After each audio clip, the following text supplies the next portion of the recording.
And what is the most important words to say to remember Allah in these 10 days that the Prophet ﷺ encouraged us to do and his Sahaba? One specific one, Uncle said it. At-takbir. Takbir. What is this takbir? You're all sleeping. Takbir. Allah. This is takbir. Takbir. Allah. Now that's what I'm talking about. What is this? Allahu Akbar. What is this? This is how you're going to do in the next 10 days? No, this is the takbir we need to hear. Abu Hurairah and Umar ibn Khattab in the 10 days of Dhul Hijjah, they would go to the market. So you go to Stockport Road as a group and you do takbir like this. Then you'll get arrested. Don't get arrested, inshallah. This is what they would do. Allahu Akbar, Allahu Akbar, La ilaha illallah, Wallahu Akbar, Allahu Akbar, Walillahi alhamd. When you're driving to work, you're driving a taxi, Allahu Akbar, Allahu Akbar, La ilaha illallah, Allahu Akbar. On the next turn, take a left at the roundabout. You are saying Allahu Akbar, Allahu Akbar. You're in school, you're in college, your teacher's teaching you something, you would say Allahu Akbar, Allahu Akbar, La ilaha illallah, Walillahi alhamd. You go to cricket practice, every time you flick your ball in the air, Allahu Akbar, Allahu Akbar, La ilaha illallah, Wallahu Akbar, Walillahi alhamd. You're at the optometrist, you're looking after your patients, you're saying, look at this letter. What does that say? While he's looking at the letter A, you're saying, Allahu Akbar, Allahu Akbar. Woman, auntie is in the kitchen. She's making the roti. She's cooking for the children. And every time she chops an onion, Allahu Akbar, Allahu Akbar, La ilaha illallah, Wallahu Akbar, Walillahi alhamd. Onion is done. Next one, Allahu Akbar, Allahu Akbar. And of course, Uncle G is also going to help in the kitchen, right? He's also going to do his Allahu Akbar, Allahu Akbar in the kitchen. Everybody can remember Allah. You're dispensing the pharmacy. Yeah, they came to ask you. Yes, paracetamol please. You go looking for the paracetamol. Allahu Akbar, Allah. Don't give them a pregnancy test by mistake. You give them the paracetamol. Don't get confused. Everybody can remember Allah. So you have to make an ambitious goal. Every day, I will make 1,000 takbirat every day. Not 100, not 200, 1,000. Because you are the people of the masjid. If I see someone outside smoking, I might ask him to do 50 a day and go easy on him. You guys, you are the chosen ones. Allah brought you here. So nothing less than 1,000. Yes, 1,000 takbirat every day. Allahu Akbar, Allahu Akbar. La ilaha illallah, Allahu Akbar. What does Allahu Akbar mean? Allah is the greatest. Why didn't Allah tell us in these days to say Subhanallah? Why does He focus on Allahu Akbar more than any other word of remembrance?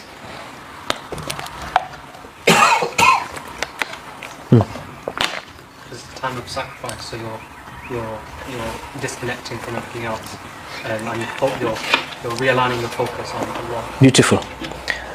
This Hajj is a time of sacrifice. When you say Allahu Akbar, Allah is the greatest, what does that mean about everything else? They become small. So all the stress you have in your mind, all your bills, energy bills, cost of living, it becomes something small. All your problems with your spouse become small. All your stresses for your pharmacy pre-reg exam become small. Yes, all the kids annoying you in the madrasa become small. All the pressures from school become small. Why? Allah is greater. Allah is greater. Allah is greater. That means this is smaller. It's smaller. It's smaller. Oh, it's nothing. There's nothing in my mind except Allah. This is the purpose of Allahu Akbar. To remind ourselves, everything in this world is minimized in the sight of Allah when we think about Allah.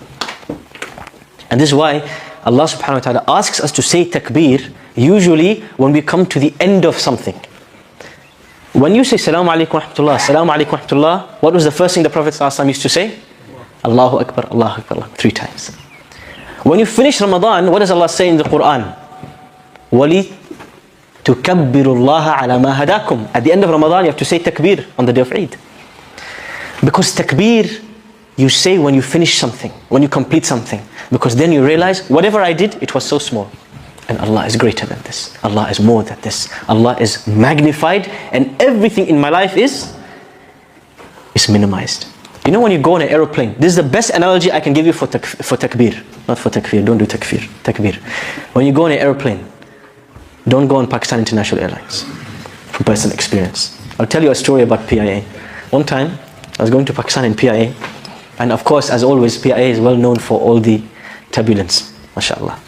Because they want to test your Iman. This is the beauty. If you want to test your Iman, you take PIA. And when we were going through the turbulence, big time, the uncle next to me started to make dua. And he was saying, imagine, he thinks he's about to die. What's he going to ask Allah? Yasin. Yasin. Yasin. I said, uncle, Yasin is just 2 letters of the alphabet. It's like saying to Allah, ABC. You know, uncle, Allah can understand Urdu. You know this. Just speak to Allah in Urdu. He was amazed. He never in his life thought he can just speak to Allah in his language. This is very important when you come to the practical things. So the first thing we said in the 10th of Dhul Hijjah is the dhikr of Allah, especially the takbir.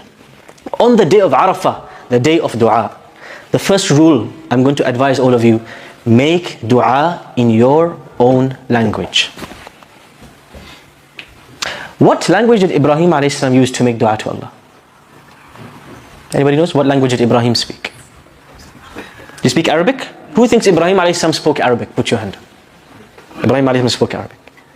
Ibrahim a.s. didn't speak a letter of Arabic. He spoke Aramaic. Did Musa a.s. speak Arabic? He didn't speak Arabic. He spoke Aramaic. Did Isa a.s. speak Arabic? He spoke Akkadian. And they were still making dua to Allah, right? And their dua was still accepted, right? We don't need to make dua in Arabic. Allah understands every language. When you ask Allah in your language, what's the difference going to be? If you ask Allah in a language that's foreign to you versus asking Allah in your native language, what's the difference going to be? Personalize the dua. Dua is going to come from the bottom of your heart. That's the difference. When you're speaking to Allah in a foreign language, this is why people don't marry outside of their language. Imagine you struggle to communicate with your wife on a daily basis. How will you communicate? How will you express your love to her? Sign language. It's not going to work. Yes? Why do 99.9% of people marry someone they can communicate with? Because when you communicate in your language, it comes from here. How you want to express, it comes. Just as you feel it to be. So when you speak to Allah, speak to Him in your language. This is the sunnah of all the prophets.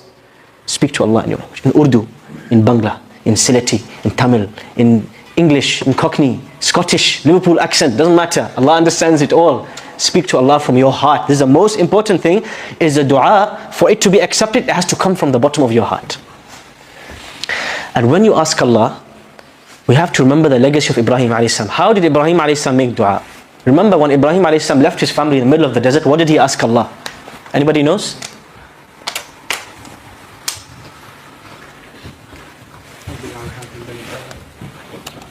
This is one set of ayat. This is another. رَبِّ إِنِّي أَسْكَنْتُ مِنْ ذُرِّيَّتِي بِوَادٍ غَيْرِ ذِي زَرْعٍ عِنْدَ بَيْتِكَ الْمُحَرَّمِ. Oh Allah, I left my family in a place with nothing next to your future house. Now if you left your family in the desert, what would you first ask Allah for? If you left your wife and children in the middle of the desert, what would you ask Allah for? Sorry? Protection. And what else would you ask Allah for? Food, water, survival, basically, right? See what does Ibrahim a.s. ask Allah for? This is the best lesson. رَبَّنَا لِيُقِيمُوا الصَّلَاةِ. Oh Allah, make them people who pray salah. فَجَعَلْ أَفْئِدَةً مِّنَ النَّاسِ تَهْوِي إِلَيْهِمْ. And make people love them and want to come and live next to them. Community. وَرُزُقَهُم مِّنَ الثَّمَرَاتِ لَعَلَّهُمْ يَشْكُرُونَ. He asked Allah for salah, then for community, then third place, bronze medal, he asks Allah, Allah give them food and drink. See the priorities of Ibrahim a.s. When we make dua to Allah, we tend to ask Allah, oh Allah, my exam, my promotion, my rizq. We ask Allah for this dunya.